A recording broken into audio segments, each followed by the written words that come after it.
Ya, selamat malam teman-teman Cuan Troopers. Baik lagi di program T-Talks ya bersama Sukor Sekuritas.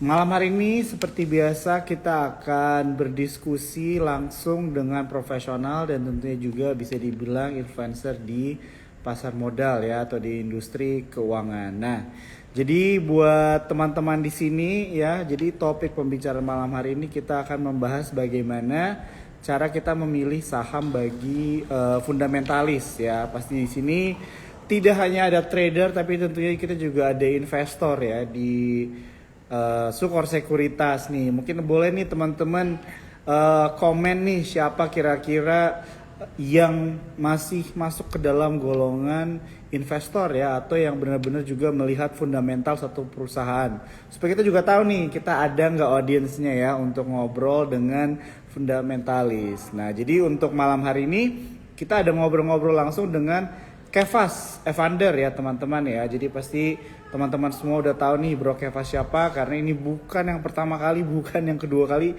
Bahkan ngobrol sama Bro Kefas sering nih dan tentunya ngobrol sama Bro Kefas itu selalu insightful ya. Apalagi kalau misalnya kita mau ngomongin tentang fundamental suatu perusahaan, bagaimana cara kita menganalisa itu selalu menarik begitu ya. Nah ini ada nih Paulus Jimmy kah hari Kamis saham apa yang arah? Wah ini mungkin boleh nih di-share langsung nih kayaknya Bro Paulus Jimmy nih tahu banyak nih ya saham-saham yang arah. Canda ya. Jadi Bro Paulus Jimmy ini sebenarnya salah satu dari teman saya juga ya teman-teman ya. Jadi mungkin ini jadi contoh ya buat teman-teman kita boleh banget interaktif ya di komen ini ya. Jadi memang besok hari kan kita libur ya. Ada pesta demokrasi di mana kita akan memilih calon presiden dan calon wakil presiden kita. Tapi tentunya malam hari ini kita tetap meluangkan waktu ya teman-teman untuk belajar dan tentunya juga kita nanti akan ngobrol langsung nih sama Bro Kefas tanya-tanya tentang market begitu ya. Apalagi mungkin market setelah pemilu begitu ya, arah IHSG kemana, sektor-sektor apa yang menarik dan sebagainya. Jadi pasti akan insightful banget dan tentu akan ada hadiah-hadiah nih buat teman-teman yang setia nonton ya malam hari ini. Jadi kalian harus tetap stay tune nonton malam hari ini dan jangan lupa ya di comment section atau di Q&A kalau misalkan ada pertanyaan seputar saham-saham yang kalian sedang pegang pengen ditanya mungkin secara insight-nya bagaimana sama Bro Kefas boleh banget. Oke? Ya, kita langsung aja ya. Coba invite Bro Kefas nih. Tadi udah join. Kefas ya, coba sebentar. Iya.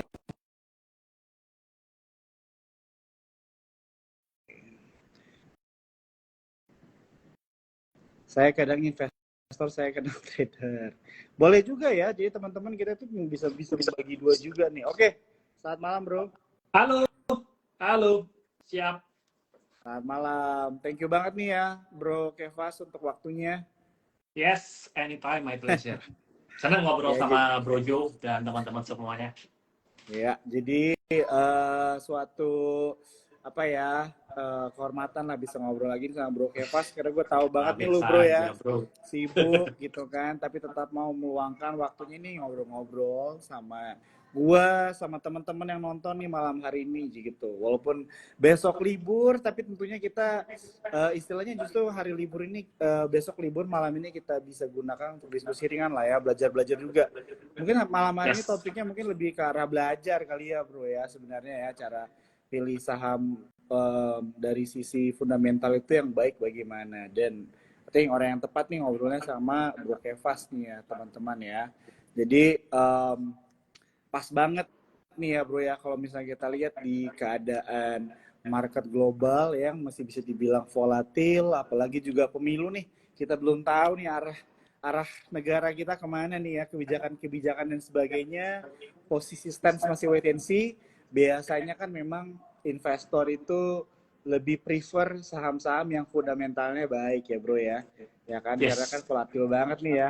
gambling nih bisa nih kalau misalnya kita istilahnya kurang mengerti istilahnya laporan keuangan satu perusahaan di saat-saat seperti ini bisa berbahaya banget. Nah, jadi malam hari ini teman-teman aku mau ingetin sekali lagi ya, kalau misalnya ada pertanyaan atau apapun, please tanya di komen ya di question box-nya karena ini kesempatan yang baik banget buat kita bisa belajar.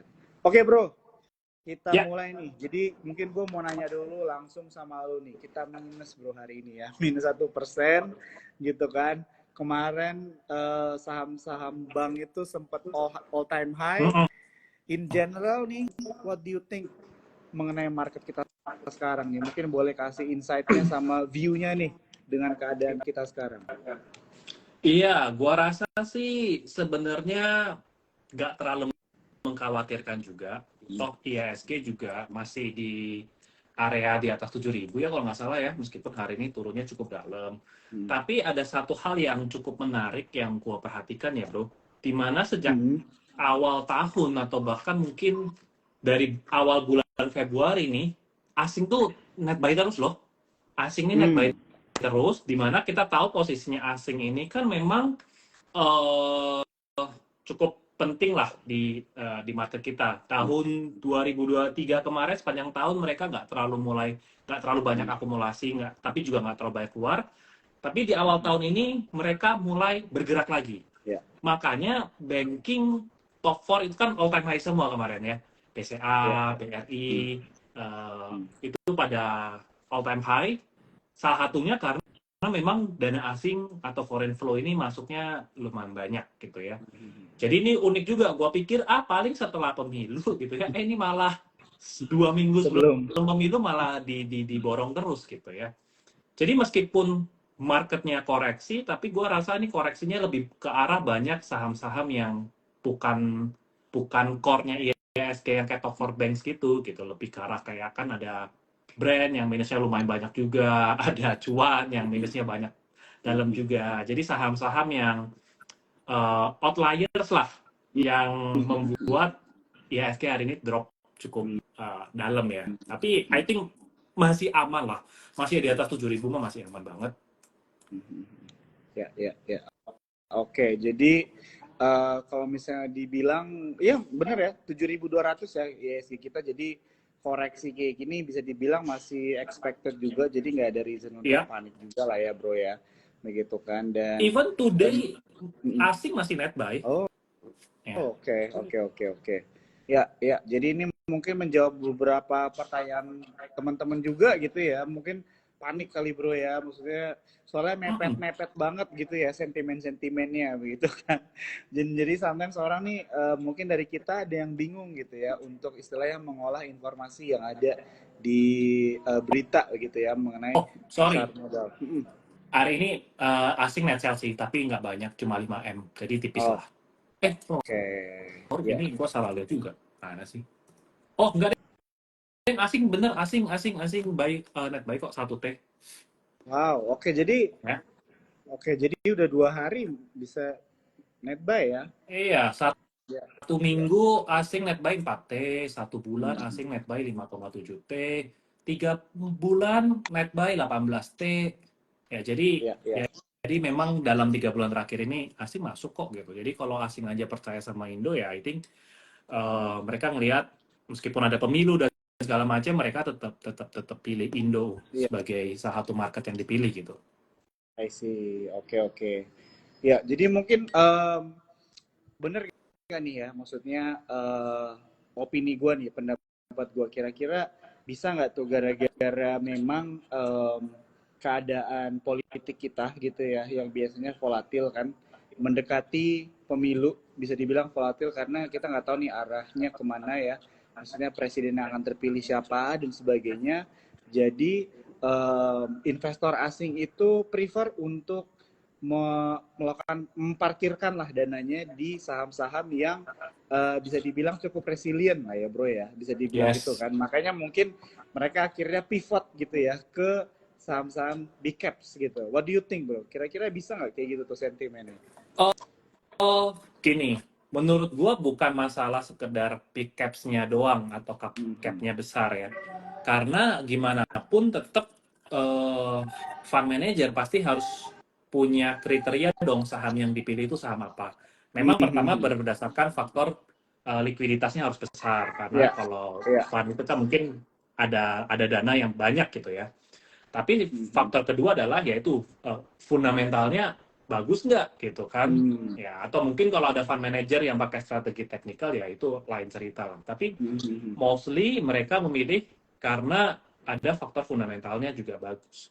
Karena contoh seperti ini, misalnya kita lihat laporan keuangan Astra terakhir kan tidak begitu bagus, ya. Itu even dari awal tahun asing juga net sell, ya kan. Jadi padahal kita tahu Astra itu big caps, ya 10 besar, tapi juga banyak yang sell atau banyak yang jualan karena laporan keuangan terakhir tidak begitu memuaskan. Atau bahkan misalnya sekelas Unilever, ya. Even dalam 2 hari ini aja Unilever ini banyak keluar juga net sell asing gitu ya. Mungkin domestik juga banyak juga. Kenapa? Karena memang laporan keuangan Q4-nya nggak bagus. Ya. Lain cerita kayak Bank BCA, Bank BRI, Big Caps juga, tapi memang laporan keuangannya juga masih bagus. That's why masih bisa bertahan untuk ngelanjutin rally-nya. Jadi bukan sekedar, oh yang penting Big Caps, tapi Big Caps pun juga tetap harus dilihat apakah dia perform nggak secara bisnis, fundamentalnya makin bagus nggak. Kalau nggak makin bagus, pasti mereka akan mengurangi posisi. Gitu. Oke. Jadi bisa dibilang faktor-faktor untuk memilih saham itu cukup dalam lah ya bro ya. Apalagi kalau misalnya kita melihat dari fundamental juga mungkin nggak hanya sebatas profit juga kali ya gitu ya. Jadi mungkin ini akan sesuatu yang kita pelajari lebih dalam juga ya buat teman-teman malam hari ini. Bagaimana cara kita memilih saham begitu ya dari sisi fundamental gitu kan dengan cara yang benar juga. Nah mungkin sebelum kita lanjut ke pertanyaan selanjutnya, teman-teman di sini aku mau ingetin ya kalau misalnya kayak ada pertanyaan apapun, walaupun itu pertanyaan saham atau mungkin strategi bagaimana kita berinvestasi gitu ya dari sisi fundamental dan sebagainya, boleh banget ya tanya aja langsung di comment section. Aku pengen banget kita ngobrol-ngobrol malam hari ini tuh interaktif ya teman-teman ya. Karena akan ada hadiah menarik nih buat teman-teman yang nonton malam hari ini. Dan kalau misalnya kalian screenshot IG Live malam hari ini, aku akan pilih 3 pemenang.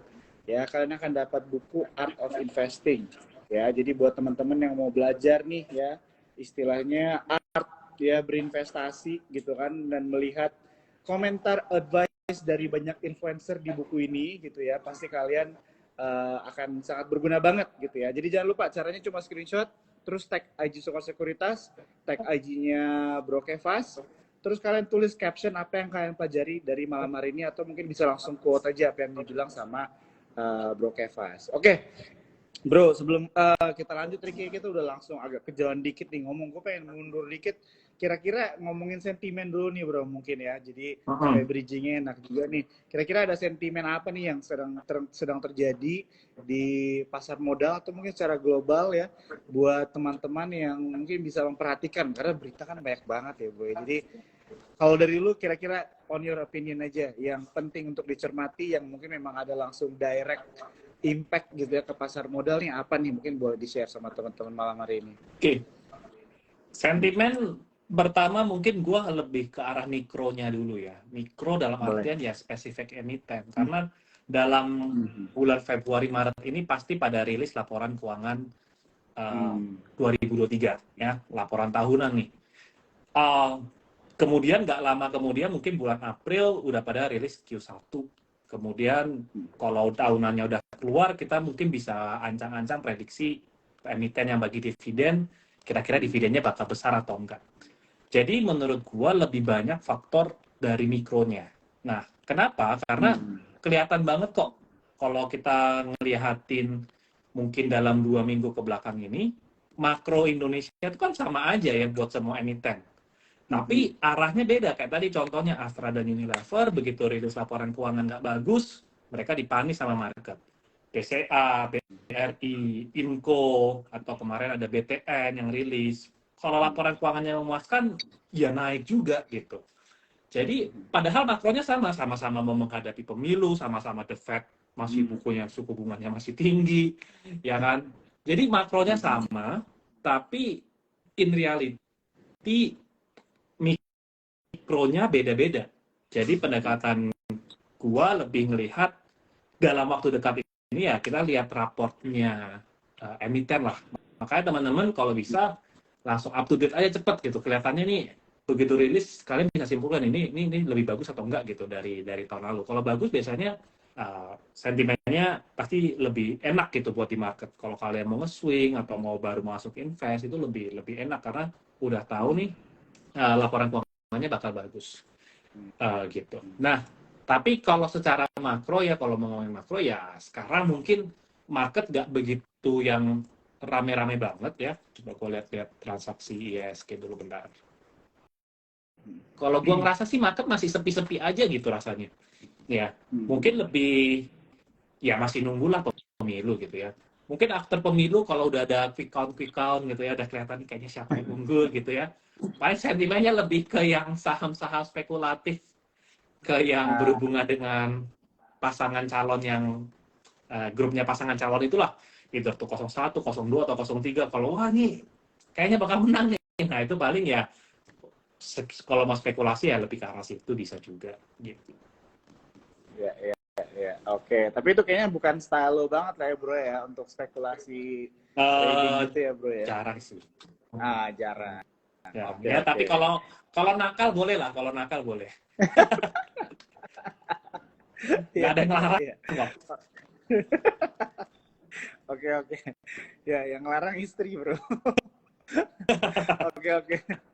Ya, jadi thank you banget ya bro untuk sentimen-sentimen yang udah dimention tadi ya dari sisi mikro begitu ya, yang lebih istilahnya menjadi penentu lah ya buat teman-teman untuk memperhatikan juga begitu. Dan di sini ada beberapa teman-teman yang udah nanya juga ya. Di sini kita tampung dulu ya teman-teman ya, tapi terus bertanya aja, nanti kita akan coba jawabin semua pertanyaan-pertanyaan kalian.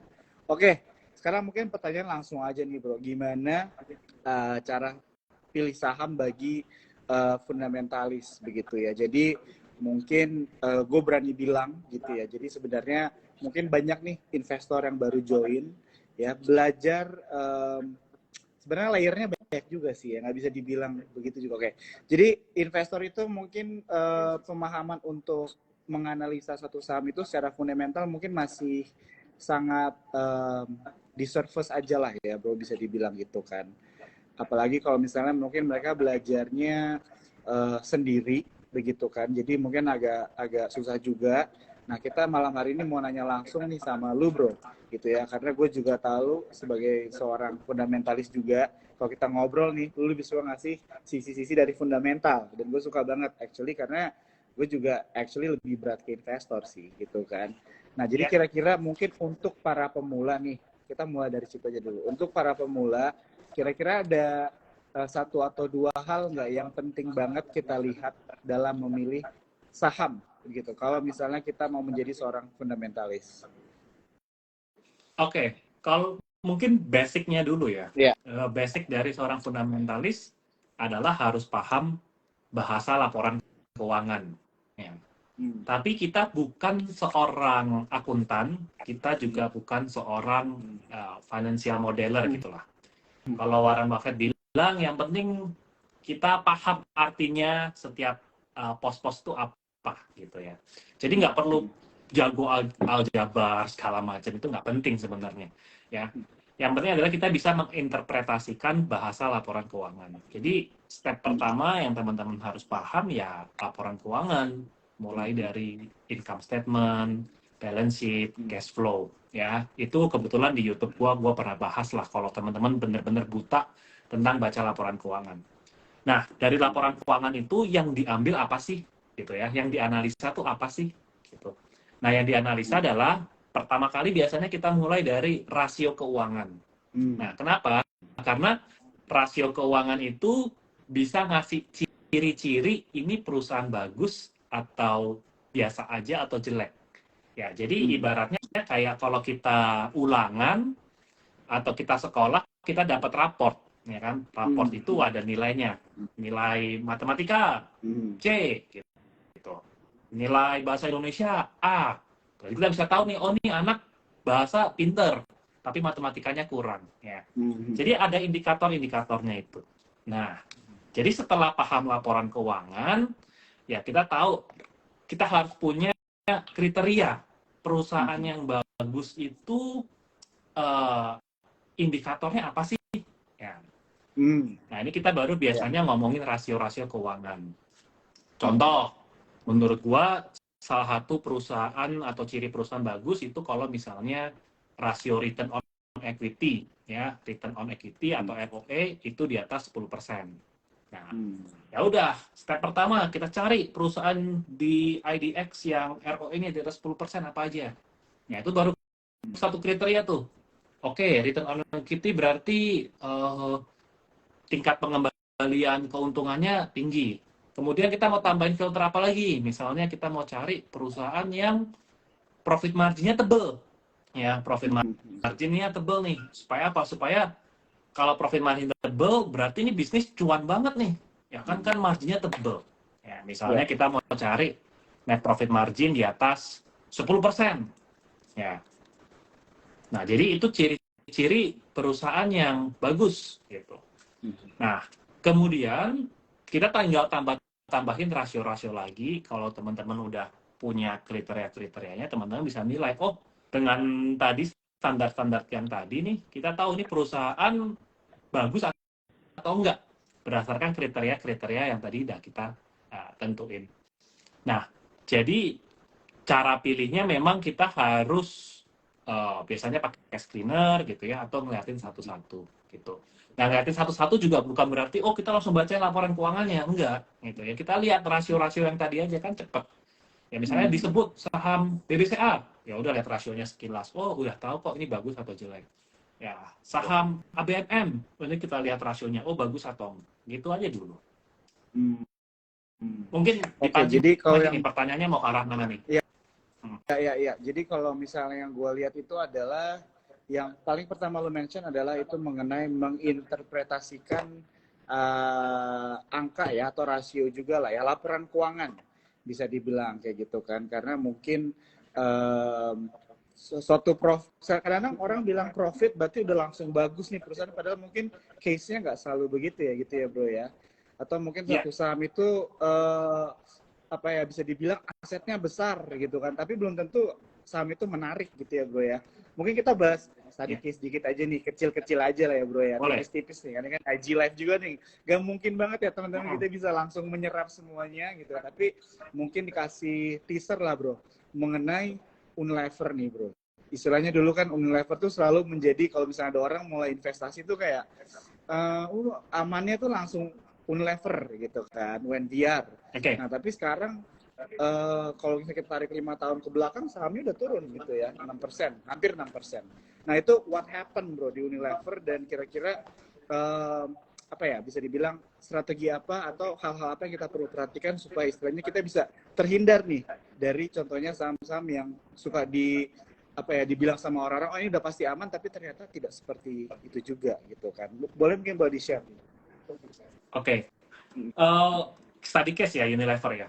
Nah mungkin sebelum gue bahas Unilevernya, gue tambahin aja langsung cara pilih saham yang apa ya dibilangnya, yang bisa naik atau bisa turun, itu biasanya apa sih gitu ya penyebabnya kalau buat fundamentalis gitu ya. Kalau teknikal mungkin oh ini udah overbought, oversold, wah oversold turun, overbought ya kalau overbought itu apa sih berarti overbought? Kok jadi lupa sendiri nih. Intinya begitulah, ada istilah-istilahnya. Nah, oversold berarti udah mau naik, kalau overbought berarti udah mau turun gitu ya. Nah, anyway itu teknikal. Kalau misalnya fundamental adalah biasanya yang paling gampang teman-teman. Buat yang pemula, bahkan buat yang udah pro pun pasti lihatnya ini, yaitu adalah pendapatan dan net profit. Dah, itu aja teman-teman. Yang sebenarnya jadi boleh dibilang kata kunci lah untuk kita tahu perusahaan ini bagus atau enggak. Nah, perusahaan yang bagus adalah yang bisa cetak laba itu besar. Tapi besar ini kan relatif ya teman-teman ya, seberapa besar pertanyaannya. Ya, jadi pertama adalah bisa kita bandingkan dengan kompetitor atau kita bandingkan dengan histori masa lalunya dia kayak gimana sih. Ya, jadi kalau perusahaan paling gampang misalnya kita lihat histori ke belakang. Laba bersihnya bisa naik kayak anak tangga tuh bayanginnya tuh, naik. Itu maka fundamentalis percaya bahwa harga sahamnya pun akan mengikuti juga. Karena perusahaan bertumbuh, harga sahamnya akan mengikuti. Oke? Nah, Begitu pula kebalikannya, kalau bentuk laba bersihnya kayak anak tangga yang turun, ya, maka artinya perusahaan itu kan tidak bertumbuh, malah menurun kan. Nah, itu biasa harga sahamnya pun juga akan mengikuti turun. Ya, kita contoh ya, Unilever ya. Gua bisa liatin ke teman-teman tadi. Ini catatan Excel-nya gua ya. Ini Unilever ya, teman-teman. Ya. Yang paling warna kuning itu adalah pendapatan ya. Jadi pendapatannya kan ini kan kayak anak tangga yang gue bilang nih, naik gitu ya. Ya. Ini yang laba bersihnya yang hijau ini juga naik terus. Sekitar sampai tahun 2018-an lah ya. Kalau teman-teman cek harga sahamnya, ya dari tahun 2008 sampai 2018 harga sahamnya naik ya. Tapi kenapa sekarang harga saham Unilever kok seakan-akan wah ini turun terus nih gitu ya. Ya karena satu, mungkin pendapatan juga nggak bisa naik lagi nih, ya bahkan cenderung stuck atau bahkan cenderung turun sedikit lah, ya. Ini dari pendapatan. Terus kita lihat ke laba bersihnya, kalau teman-teman ini bisa di zoom sebenarnya ya, ini turun juga nih sebenarnya, ya kan? Jadi dari anak tangga ini aja udah kelihatan kalau harga saham itu sejalan kok dengan pertumbuhan laba bersihnya sebenarnya. Nah, itu faktor yang pertama, bro. Ya. Jadi selain tadi ada rasio-rasio keuangan, kita lihat juga historinya, histori pendapatan dan laba bersih. Ini dulu aja, teman-teman kalau lihat ada perusahaan yang anak tangga naik gini, cenderung pasti bagus. Ya, tapi kalau labanya turun terus ya itu harganya siap-siap dipanis sama market. Gitu. Gimana, bro? Oke. Wah, ada ini tanggapan dulu? Ya. Nah, ini menarik ya teman-teman ya. Jadi sini mungkin ada teman-teman mungkin yang pengen belajar gitu ya lebih dalam mengenai fundamental begitu kan. Contohnya biasanya nih bro kalau ngobrol gua TikToks yang dibalikin tuh langsung chart technical bro.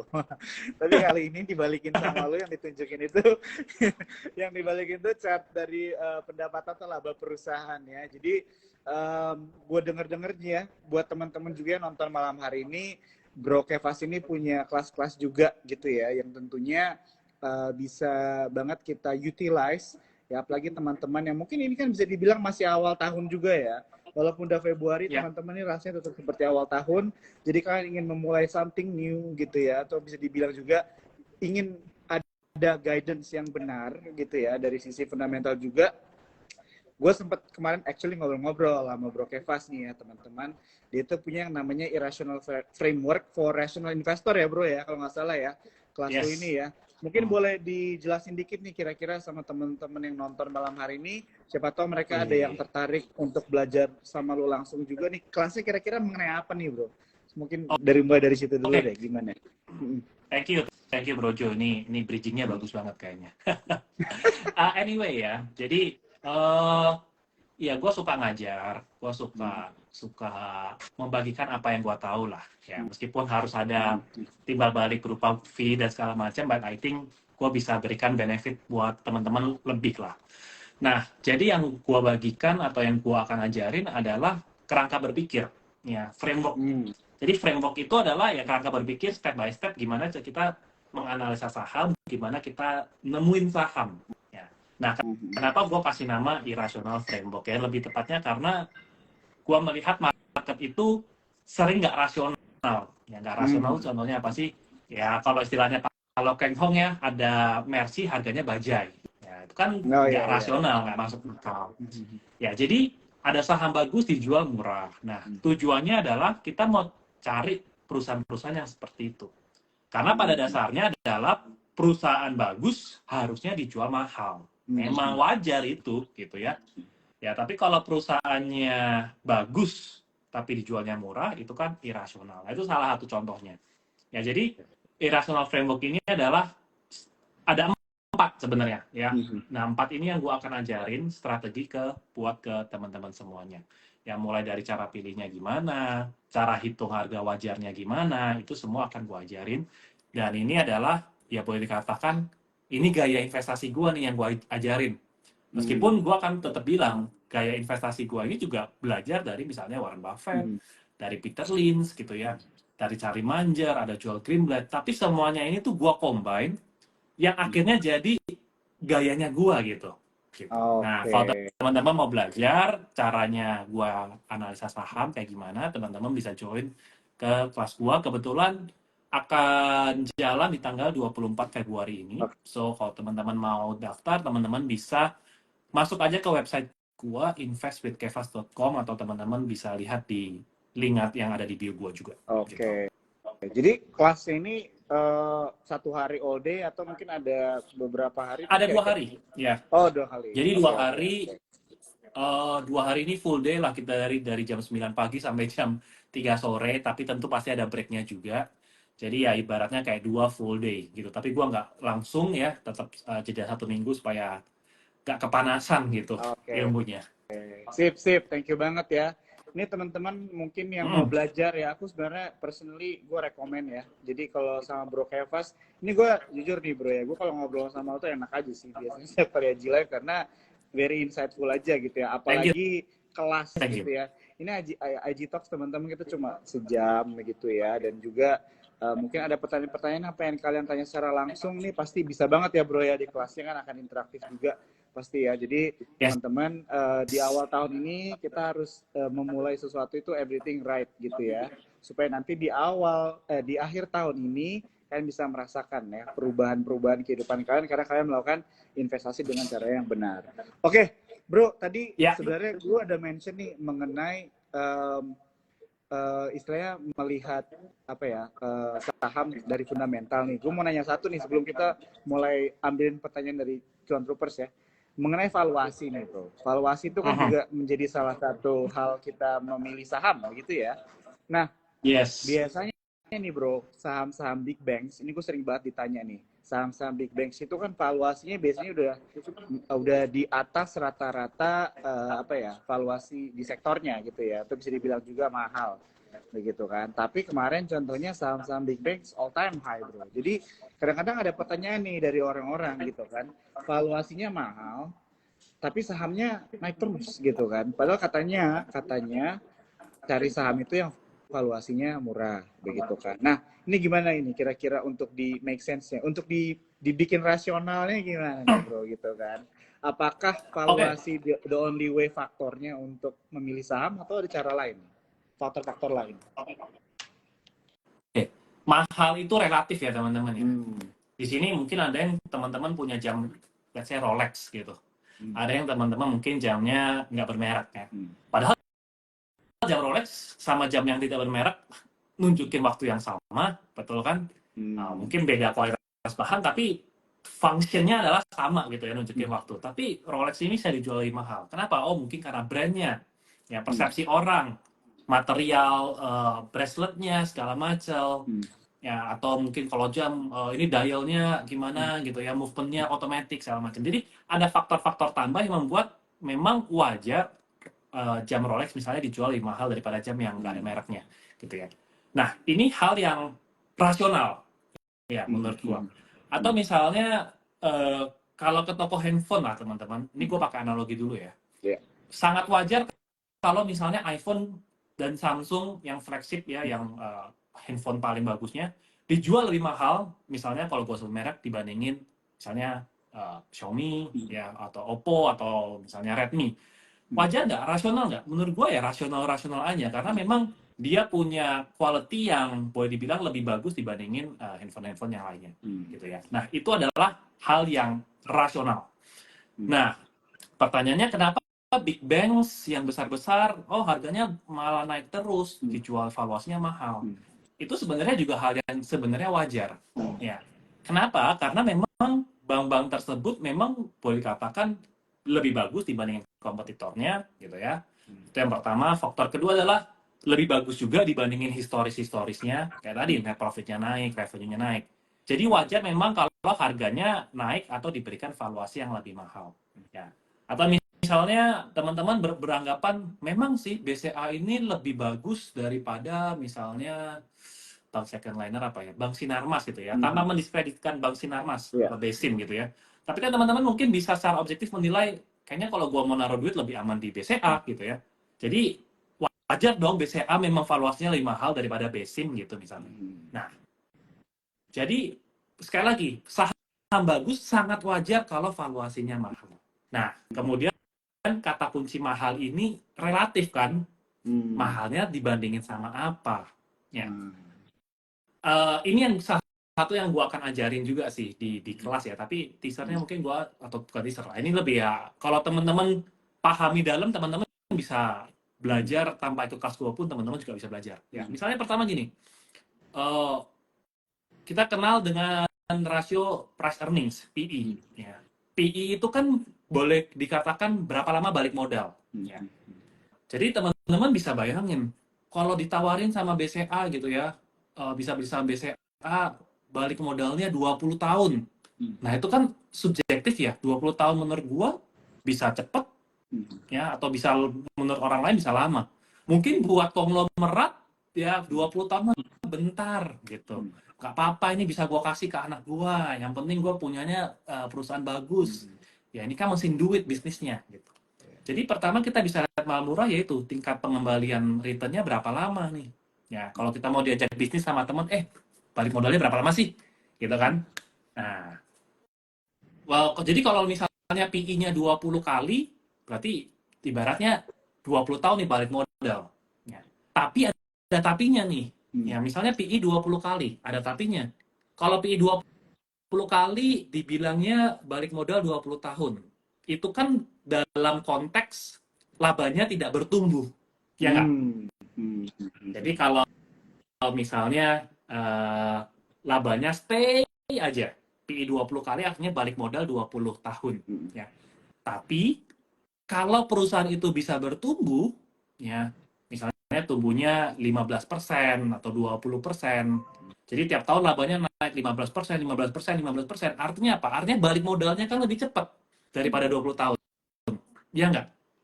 Akhirnya apa? Akhirnya orang menganggap ini balik modalnya nggak 20 tahun, ini menganggap balik modalnya mungkin 12 tahun atau 11 tahun. Jadi orang yang menganggap, wah ini jadi balik modalnya 11 tahun nih, gue beli sekarang di PI 20 kali. Alhasil PI-nya nanti naik lagi tuh, jadi 22, 25, dan seterusnya. Ya. Jadi mahal murahnya itu salah satu relatif. Ya. Jadi salah satu yang paling gampang, tadi ya, PI-nya kita bisa absolutin, kalau misalnya di bawah 10 kali, oke lah, cenderung murah. Nah, di atas 10 kali mungkin udah mulai cenderung mahal. Yang kedua adalah kita bandingkan dengan growth. Ya, ini adalah ada rumus yang sangat-sangat umum. Let's say PI 20 kali, ini mahal atau murah? Kita lihat laba bersihnya bisa tumbuh berapa persen. Ya. Kalau laba bersihnya bisa tumbuh, let's say di atas 20%, ya, PI 20 kali itu boleh dikatakan masih wajar. Ya. Karena 1:1. Jadi PI 20 kali, kalau growth-nya 20%, ya, sama-sama 20-20, itu wajar. Oke? Ini kenapa ada ini ya, konfeti ya? Lu lihat nggak?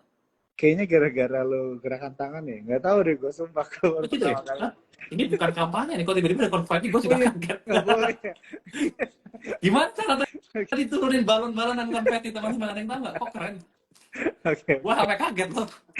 Anyway ya, balik lagi nih, gue ke distract. Jadi PI 20 kali wajar kalau growth-nya 20%. Oke? Tapi kalau growth-nya misalnya 40%, ajaib juga nih, ya kan? Berarti itu 20 kali boleh dikatakan ya masih murah, gitu. Nah, that's why salah satu kalau gue bikin Excel ya, atau bikin analisa saham, salah satu yang gue selalu bikin adalah salah satunya adalah growth rate, bro. Oke. Ya. Ya. Growth rate ini adalah salah satu indikator yang cukup ngebantu gue untuk nentuin ini mahal atau enggak gitu ya. Jadi misalnya kayak ini masih Unilever nih. Gue bikin CAGR-nya revenue-nya ya 1, 3, 5, 10 tahun gitu ya, sampai ke net profit nih. Nah, kita bisa lihat nih. Ini Unilever dalam 10 tahun nggak bertumbuh loh. Ini operating profit ya, sorry. Ini net profit. Ya kurang lebih mirip lah. Makanya gue lihat juga nih operating, net profit gitu ya. Supaya ada dapat gambaran lah. Kan jadi boleh disimpulin setahun terakhir minus 10%. Ya, 3 tahun juga tiap tahun turun 10%. Ya. Hmm. Operating 10 tahun nggak bertumbuh, cuma 1%. Nah, ini nilai wajarnya agak sulit. Ya, Hmm. kenapa? Karena eh, boleh dikatakan tidak bertumbuh. Ya, jadi agak sulit. Mungkin gua ambil contoh yang Hmm. tadi kali BPC.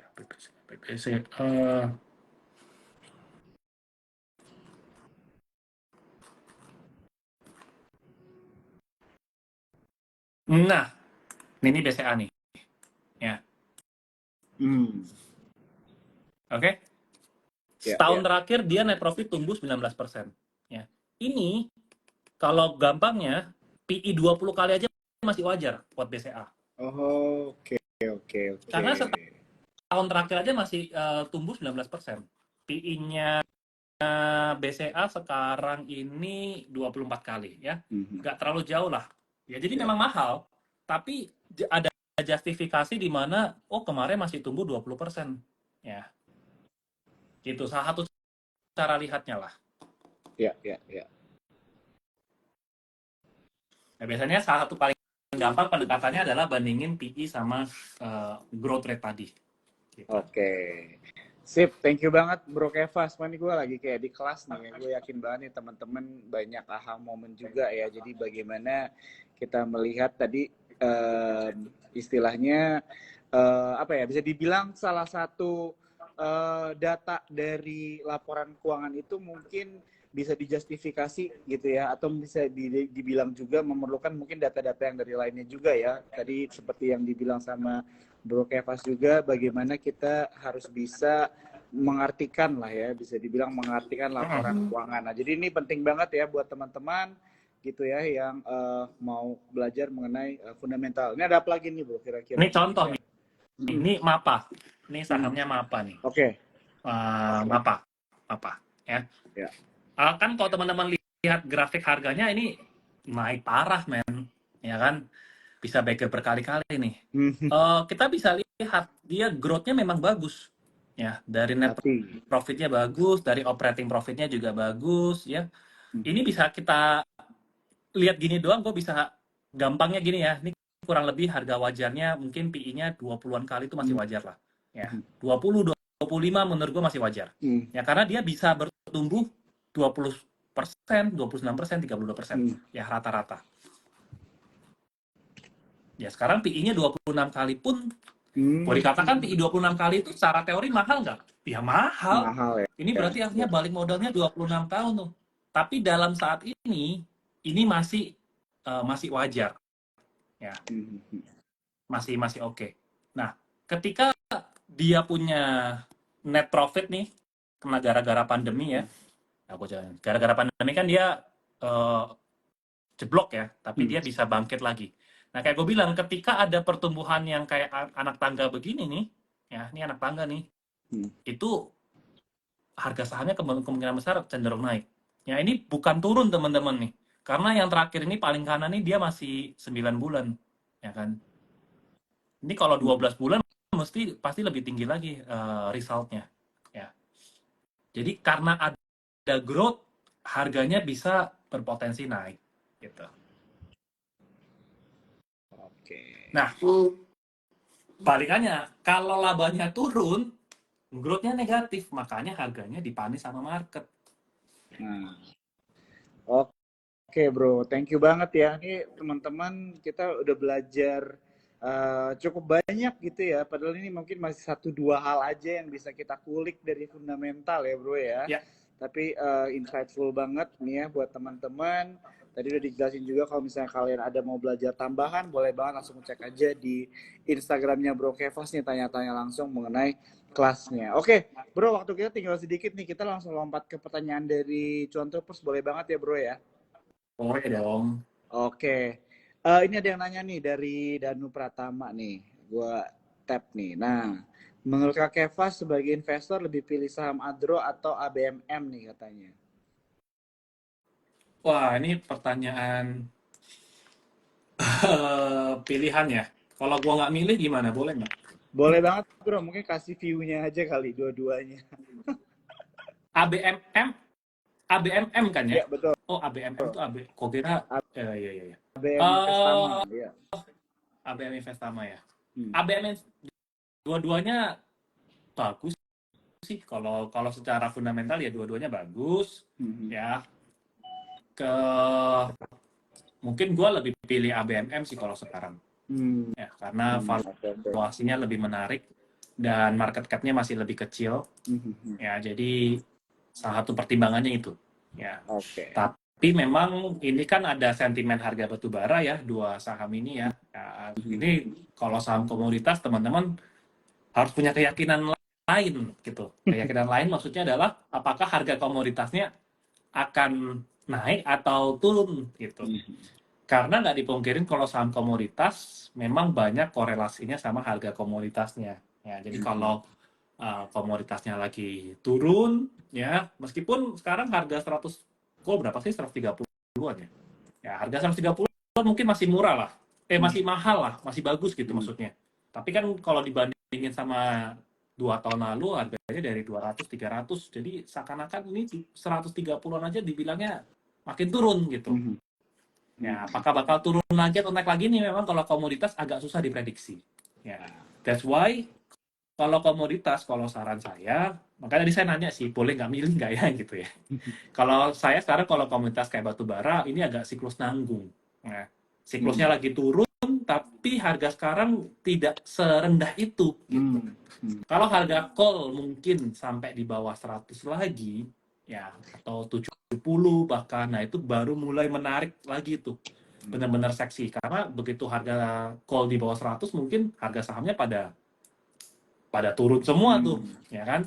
Nah, kalau harga call-nya di bawah 100, mungkin buat gue baru menarik di situ.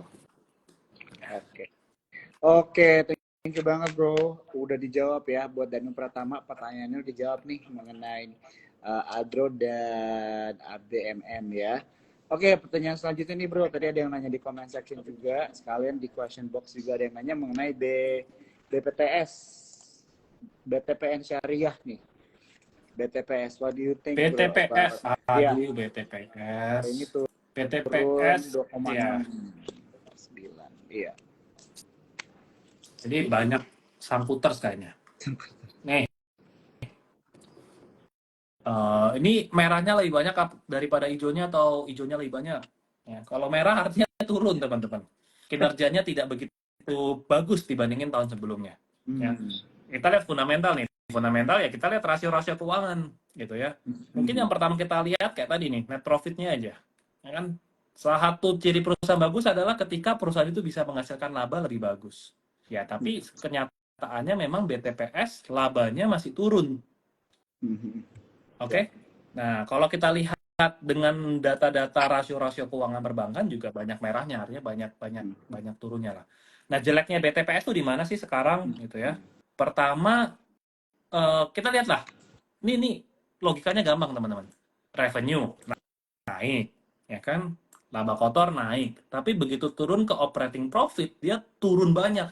Nah, pertanyaannya kan ada apa di operating profit yang membuat kok dari revenue naik, laba kotor naik gitu ya, tapi kok operatingnya turun banyak nih? Harusnya naik juga dong. Berarti kan ada beban operasional yang membuat operating profitnya ini turun banyak nih. Ya nggak? Nah, beban ini apa? Kalau dicari, beban ini adalah beban cadangan kerugian penurunan nilai, alias allowance. Jadi kalau di bank itu dia masih mencadangkan lah kalau bakal gagal bayarnya masih tinggi gitu. Ya tapi kalau nggak memperhatikan rasio-rasio perbankan gimana? Ya kita lihat aja ya. Laba bersihnya juga turun banyak nih. Jadi ketika nih laba bersih turun, kayak tadi anak tangganya turun. Ya makanya harga sahamnya banyak dipanis oleh market gitu. Ya. Kemudian kalau tambahan lagi ya, nah ini data non-performing financing ya, kalau BTPS kan bank syariah, ya NPF-nya naik tinggi, artinya apa? Masih banyak gagal bayar di BTPS, ya. Jadi non-performing financing-nya masih tinggi. Itu ya. Jadi kalau BTPS ceritanya ya masih inilah masih potensi gagal bayar, sehingga ketika gagal bayarnya banyak, laba bersihnya tergerus. Jadi ya Hmm. harganya turun. Tapi BTPS jujur secara valuasi dulu PB-nya bisa 4 kali, 5 kali ke atas. Sekarang cuma 1,5 kali. Memang menggiurkan, sebenarnya menggiurkan. Hmm. Kalau Oke. gua kemarin ngomong di grup gua, ya kalau BTPS dikasih PBV-nya di bawah 1 gitu ya. Artinya kalau di bawah 1.000 gitu. Itu mungkin baru mulai menarik buat gua. Ya meskipun bisa aja makin turun ya, tapi Ya. kalau kepercayaannya adalah, wah ini perusahaan mungkin bisa makin bagus lagi gitu. Ya Oke. saham yang kayak salah harga gini nih mungkin yang bisa jadi peluang. Tapi kalau gua mungkin nunggunya sampai di bawah 1.000 sih buat BTPS. Oke, sip, sip, Kejam sip. juga ya, Iya. karena 1.400 Oh, bisa lah. 1.000 baru menarik ya bro kalau buat lo ya untuk BTPS ya. Iya. Oke. Ya, ini teman-teman ya. Jadi pas banget waktu kita juga udah habis ya. Tapi ini aku ada mau coba tap dulu question ini ya. Jadi bagaimana menilai-nilai saham apa aja dan sebagainya. Tadi kita sudah membahas ya teman-teman ya, rasio dan juga mungkin beberapa hal yang bisa kita gunakan untuk menilai satu perusahaan dari sisi fundamentalnya. Ini aku mau ingetin bahwa IG Live ini di save ya teman-teman, jadi bisa nonton dari awal kalau misalnya ada yang ketinggalan. Nah, tapi kalau kalian mau lebih dekat lagi nih sama Bro Kevas, mau nanya-nanya langsung begitu ya, mungkin lebih private juga gitu kan, bisa banget langsung aja ke Instagramnya. Tadi juga dibahas ada kelasnya Bro Kevas ya, tanggal 24 Februari nih buat teman-teman semua. Karena dari aku personally mau kita semua cuan troopers di sini ya sukses ya di dalam perjalanan investasi kalian. Yes. Mungkin itu aja kali bro dari gua. Gua sekali lagi mau say thank you banget ya buat waktunya. Semoga kita bertemu lagi ya bro ya di Yes. TikTok selanjutnya. Oke. Siap. Oke, selamat malam Thank you bro ya teman-teman Bro cuan Jo. troopers Thank you semuanya. semuanya sudah nonton. Sama-sama. Dadah. Bye bye.